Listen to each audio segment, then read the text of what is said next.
Well, I'm now going to be afraid of every MRI scan I have to take.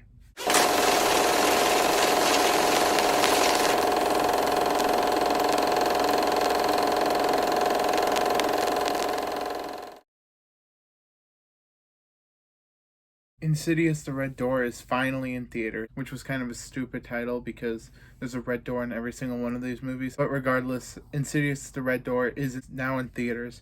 And before I talk to you about this movie, I should probably catch you up on what I think about this franchise. And I love this franchise, honestly. I started watching all the movies like a week ago to prepare for the Red Door, and it's become one of my favorite franchises and my second favorite horror franchise, first going to Halloween. And I liked all these movies except Chapter 3. Chapter 3 just didn't do it for me, but that's a different topic for a video. So now that we've arrived at Red Door, what do I think about it? Well, I'm glad to say Insidious Chapter 3 remains the only bad movie in this franchise.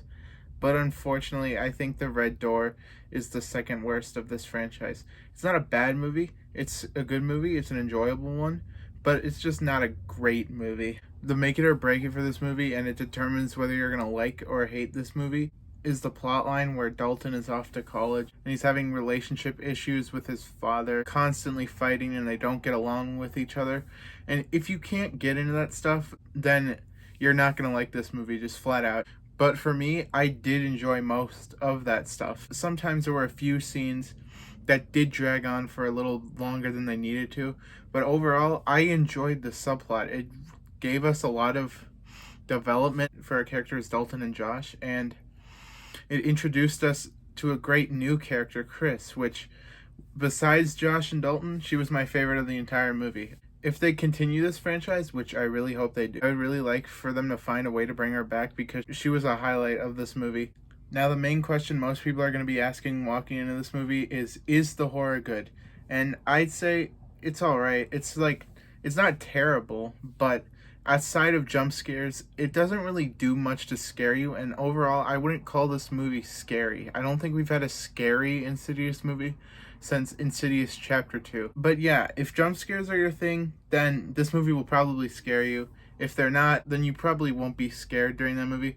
But I will say that the jump scares are actually really good in this movie. There were moments in this movie that, while I'd seen in the trailer, still managed to make me jump out of my seat. The tension is built up well, and the payout will make you fly out of your chair. But other than jump scares, there's not really much you're going to be scared of. If this is your first Insidious movie, then you'll probably be afraid by some of the designs of the demons in here, and of course the jump scares, because you don't really know what to expect. But for people who have seen this franchise all the way through, and especially me who saw these movies really close to each other, demon designs never really wore off for me. They weren't really scary in this movie, and there's no real interesting demon design in here that will stick out to you or make you genuinely afraid of it. And unfortunately, where this movie really goes off the rails is the third act. Now, you could argue most Insidious movies generally go off the rails in their third act, but I think the Insidious franchise, while the third acts aren't the strongest, are still pretty good. It's alright, it's enjoyable, but it's just really disappointing. Because like I said, the movie really focuses on Dalton going to college, and by the end, you really feel that it is intervened with some of the horror elements.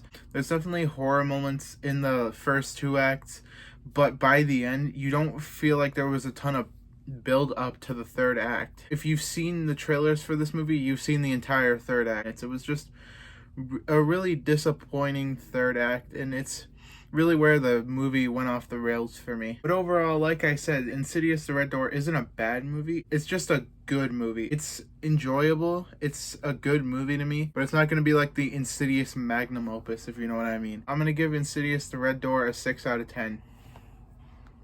And by the way, the ghost song at the end of the credits was really, really good. It's really the only reason you need to stay for the credits. People are teasing, ooh, there's a big post-credit scene at the end. It's not. I'm not going to spoil what it is in case you want to see it.